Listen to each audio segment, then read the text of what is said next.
እግሯን ይዛ ንጭጭት አደረገቻት። ተደባደቡ። ዳጣ ማርታ ደነገጡ፣ በቆሙበት ቀሩ። አርጁን ከባድ ፋይል ያዘ። አርጁን ምጥንን እያንዳንዱ መረጃ በደንብ አድርገሽ ከስልክሽ ወደ ስልኬ እንድታስተላልፊልኝ እፈልጋለሁኝ። ይሄ የተረገመ አውሬ ቃዲስ እንዴት ነው ሊያታልላትና ሊያሞኛት የሚችለው? ኤቢ እኮ በጣም ምርጥና ጨዋ ልጅ ናት። እንዴት እንደዚህ ያደርጋል ብሎ አርጁን ተናደደም። ሰላም እንግዲህ ሰተት ብላ የልጆቼን አባት ማየት አለብኝ ብላ ስትመጣ ሁሉም ደነገጡ። ኤቢ እከስሻለሁኝ፣ እኔን አያድርገኝ፣ እኔ የደረጀ ልጅ አይደለሁም እና ምስክሮቹ ናታንና ዳጣ እንዲሁም ሌላ አንድ ሰው እፈልጋለሁ ብላ አለቻት። አታስቢ ኤቢ፣ ምንም ቢሆን እንደ ሰራተኛሽም ብሆን እኮ አሳድጌሻለሁ። ታዲያ ያሳደገሽን እንዴት ነው ልትበይ የምትችይው ብላ አለቻት። እሱን ምንም አይመለከትሽም፣ ከዚህ በኋላ አንቺና እኔ አንተዋወቅም ብላ አለቻት። ኤቢ እንግዲህ የእውነትም አምራለች። መቼም ቢሆን መቼም አለቃቸውም።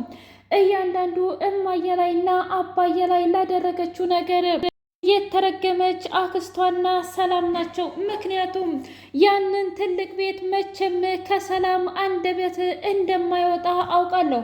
ነገር ግን አክስትየዋ ገንዘብ ስለምትወድ እሷ ናት ሰላምን እየገፋፋቻት ያለችው ብላ ደመደመች። ዳጣ እናቷን እንዴት መጣሽ? ቆይ ችግርሽ ምንድን ነው እማዬ? እባክሽን እኔ ከባድ ችግር ነው ያለብኝ፣ እናም ችግር ውስጥ መግባት አልፈልግም ብላ አለች። እኔ ምልሽ ቆይ አንቺ መፍራትና መንቦቅቦቅ ምንድን ነው የሚፈይደው? እስኪ ንገሪኝ። እኔ ራሱ እኮ መምጣት ፈልጌ ይመስልሻል እንዴ? ግን ደግሞ ምንም ቢሆን ደረጀ የልጆቼ አባት ነው። ማድረግ የምፈልገውን ነገር በሙሉ አደርጋለሁኝ። እናም እትዬን አስፈቅጄ ነው የመጣሁት ብላ አለች። ይህማ ሊሆን አይችልም፣ በፍጹም እማዬ አትፈቅድልሽም ብላ ስትል አዬ አንቺ ለነገሩ ምን ታውቂና ዳጣ፣ አንቺ እኮ ገና ነሽ ለዚህ ቤት። እና ደግሞ እማዬን እኔ ራሴ ነኝ ጥንቅቅ አድርጌ የማውቃት። አንድ ጊዜ ተናገረች ነው። እህኔ ልቧ ቆስሎና ደምቶ በጣም ብዙ ነገሮችን አድርጋ ሊሆን ይችላል፣ ግን ደግሞ ቢሆን በእኔ እና በባሏ እንደማትጨክን አውቃለሁ ብላ አለቻት። እማዬ አንቺማ የእውነትም አብደሻል ብላ ስትል እኔ ላጥፋሽ አልኩሽ አይደለም እንዴ ዳጣ? ቆይ አንቺ ለምንድን ነው እኔን የማታምኒኝ ብላ አለች። እንዴት አድርጌ ልመንሽ? እማዬ እኮ ምግብ እየበላች አይደለም ብላ አለች። ማርቲ እንግዲህ ደረጀን ስለምትወደውና ስለምታፈቅረው ምግብ ሰርታ እያረረችና እየተቃጠለች ወደ ክፍሉ አቀናች። እናም ምግብ እንካ ብላ ስትለው ደረጀ ደግሞ መብላት አልፈለገምና ዝም አለም።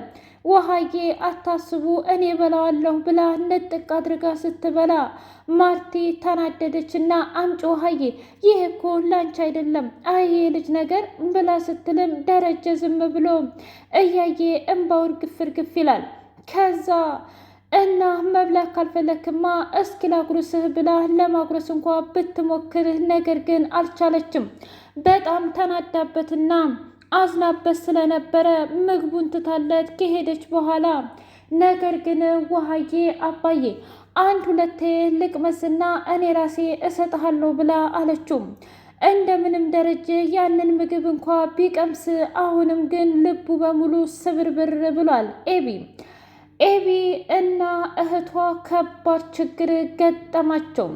ኤቢ እንግዲህ ቃዲስ ደውሎ ዳጣ በፍቅር ትፈልገኛለች፣ ኤቢዬ እኔ እኮ እህቴ ናት በጣም ነው የምወዳት ብለሽ ስትይኝ አምኜሽና አክብሬሽ ነበረ። ለመናገር አምኜሽና ወድጄሽ አክብሬሽ ነበረ፣ ግን ደግሞ በፍጹም እየሆነ አይደለም ብሎ አላት። ምንድን ነው አልገባኝም። እኔ አላቅም። እኔ ራሱ በጣም ግራ እየገባኝ ነው። እኔ ሲመስለኝ ኤቢ ይቺ ዳጣ እኔን የምትወደኝና የምታፈቅረኝ ይመስለኛል ኤቢዬ ብሎ ሲል አይ ይሄማ ሊሆን አይችልም። እኔ ታዲያ ለምን ብዬ ለዋሽህ እችላለሁኝ? እኔ እኮ እውነት ለመናገር በቃ ተይው፣ ለነገሩ እኔ ምን ቤት ነኝና ልታምኝና እኔን ልትገነዘብኝ ትችያለሽ፣ እንደፈለግሽ አስቢው ብሎ ካላት በኋላ ወይ ጉድ!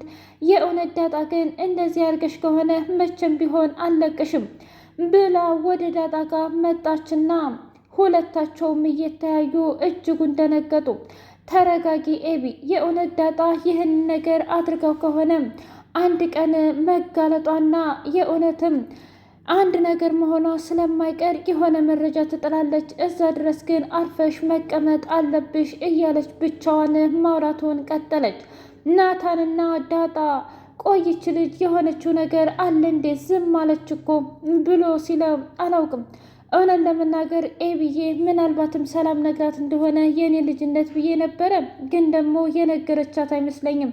ግን በጣም ግራ የሚያጋባ ነው አይደል ናታን ብላ ስትለው አዎ የአንቺን ልጅነት በፍጹም ማወቅ የለባትም። እውነት ለመናገር አሁን አንቺ የሰላም ልጅ መሆንሽን ካወቀች ኤቢ መቼም ቢሆን ሰው ልትሆን አትችልም። እማዬ ደግሞ መቃብር ትወርድና አባዬም አብሯት ይወርዳል። ይሄ ቤት በቁሙ ይፈርሳል፣ ሀብቱም ያልሆነ ሰው ላይ ይወርቃል። ዳጣ እናም ሰላም ውድና የተከበራችሁ የህያ ቤቴ ቤተሰቦች እንዴት ናችሁልኝ? ሁሉ ሰላም፣ ሁሉ መልካም። እኔ እግዚአብሔር ይመስገን ሰላም ነኝ፣ ደህና ነኝ። ለዚህ ቻናል አዲስ የሆናችሁ ሰብስክራይብ እያደረጋችሁ ቤተሰብ የሆኑ ነበር ቤተሰቦቼ ስለምትከታተሉኝ እጅጉን አድርጌ አመሰግናለሁ። እጅግ አስተማሪውና አጓጊው ዳጣ ድራማ እንደቀጠለ ይገኛል። ኤቢ ቃዲስን ደውላ ምን አዲስ ነገር አለ ብላ ስትለው በጣም ብዙ አዲስ ነገር አለ እና ደግሞ እባክሽን ዳጣ አሁን ደውላልኝ ነበር ብሎ አላት። እና ታዲያ አንተን የእውነት አወራች ነው የምትለው? አዎ ኤቢዬ፣ ሳስበው ግን በጣም እየፈለገችኝ ይመስለኛል ብሎ አላት። ለዛ ነዋ ታዲያ ተደብቃ ክችን የገባችው ማለትም ይገርማል፣ በጣም ያሳዝናል ብሎ አለ።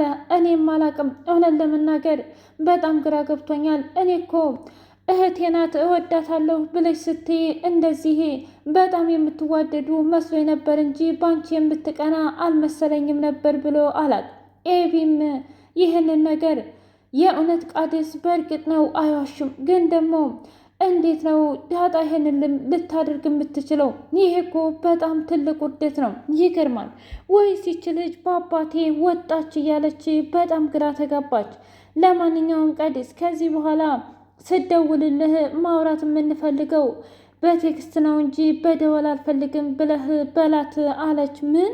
አዎ እንደዛ ነው መሆን ያለበት፣ እባክህን ተረዳኝ ብላ ስትለው እንግዲህ ቃዲስ ዳጣ ጋር ደውሎ እያወሩ ባሉበት ሰዓት አሁን ኤቢ የት ናት ብሎ አላት። ኤቢ ሳላ ናት፣ ግን እኮ እንገናኛለን ብለህ ነበር ብላ ስትለው ዛሬ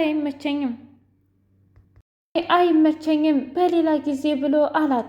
ዳጣ አታስብ፣ አንድ ቀንም ቢሆን የእውነት እኔ ማን እንደሆንኩኝ በደንብ አድርጌ አስረዳህና አስረግጬ ከእህቴ እንድትርቅ አደርግሃለሁ። ለዚህ መድኃኒቱ ደግሞ አርጁን ይጠቅመኛል ብላ አርጁን ጋር ደወለችለት። አርጁ ግን ቀድሞ ምጥንን አውርቷት ስለነበረ እኔ ቃዲስን አልወደውም፣ እናም አንተ ብታገባት ይሻልሃል፣ በዛ ላይ ልጁ የባለጌ ነገር ሲያደርገኝም ነበረ እጀንም አጥብቆ ሲይዘኝ ነበር ብላ አለችው። አርጁን አይኑ ፍጥጣልና ይህንንማ ላምንሽ አልችልም ብሎ አላት። እመነኝ፣ እውነቴን ነው፣ እኔ ለምን ብዬ እዋሻለሁኝ ብላ ስትል እንደዛ ከሆነ ከዚህ በኋላ እያንዳንዱ መረጃ መያዝ አለብሽ ብሎ አላት። እንደዛም አልችልም እፈራለሁኝ ብላ ስትል ምንም የሚያስፈራ ነገር የለም፣ ስክሪንሻት እያደረግሽ ያዡ፣ በዛ ላይ ደግሞ አንቺንና ምጥን አንቺንና በጣም ትልቅ ኬክ እጋብዛችኋለሁ፣ አየሽ በጣም ብዙ ነገር ታተርፊያለሽ ብሎ አላት። አርጁን ቆይ ይሄ የተረገመ ምን እያደረገ ነው? እንዴት ነው ኤቢ ላይ ቺት ሊያደርግ የሚችለው? ኤቢ ማለት እኮ በጣም የዋህና ሚስኪን ናት እያለ ብቻውን ማውራትን ቀጠለ። ሰላምና ኤቢ መንገድ ላይ ተገናኝተው ምን አዲስ ነገር አለ ኤቢዬ የእኔ ልጅ ምንም ባልወድሽም እኮ አሳድጌሻለሁ ብላ ስትል ደሞዝ እየከፈልሽ ነው እንጂ የእውነት ያሳደግሽን ሌላ አይደለም። ደግሞ ከአባቴ አስገድደሽ መውለድሽም ምንም የሚያመጣው ነጥብ የለም። አንቺ አሁንም ሰራተኛ ነሽ። እንደውም ከዚህ በኋላ ለዛን ለምደናታል። አንቺ አታስፈልጊም ብላ ስትል እኔ እንኳ አመጣጤ እሱ አይደለም ኤቢዬ፣ ሀብትና ንብረቱን የእውነትም እፈልገዋለሁ። ምክንያቱም ልጄ ምንም ነገር እንዳጣ አልፈልግም ብላ ስትል ወንድማችን እኮ እኛም እንዳጣ አንፈልግም፣ ግን ደግሞ ምንም አይነት ሀብት አታገኝም ብላ አለቻት። ምን እያልሽ ነው አንቺ ሴትዮ? ግን አብደሻል እንዴ? ምንም አላበርኩም። እመኚኝ፣ መቼም ቢሆን መቼም አገኛለሁ ብለሽ ጥሩ ነው ሰላም፣ አሁን እከስሽና እስር ቤት ለ5 ዓመታት ትገቢያለሽ ብላ ስትላት፣ ነገር ግን ሰላም በኮንፊደንስ አታስቢ፣ እሱን እንኳ መቼም አላድርገውም፣ ምክንያቱም የገዛ አባትሽ እንዳትከሺ ያስቆምሻል ብላ አለቻት። ምን እያልሽ ነው አባዬ? ከዚህ ጋር ምን አገናኘው? አገናኘውም አላገናኘውም እንግዲህ መናገር ያለብኝን ነገር ተናግሬያለሁ። ይህንን አጉል መድረቅሽንና እልክሽን ብታቆም ይሻልሻል። የሚሻለው ፍቅር ነው። እትዬ እንኳ ይኸው ጠርታኝ መጣሁኝ፣ ምክንያቱም የግድ ደረጀን ማየት ስለነበረብኝ። ከዚህ በኋላ በቃሽ ብላ ረግጣት ስትሄድ ኤቢ እጅጉን ተናደደች። እሷ ማናትና ነው? እማየስ ደግሞ ለምንድን ነው የፈቀደችው? ቆይ አልገባኝም።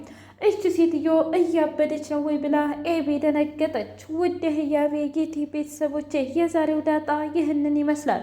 በቀጣይ ቪዲዮ እስከምንገናኝ ሼር፣ ላይክ፣ ሰብስክራይብ እያደረጋችሁ አበረታቱ ነባሮቹ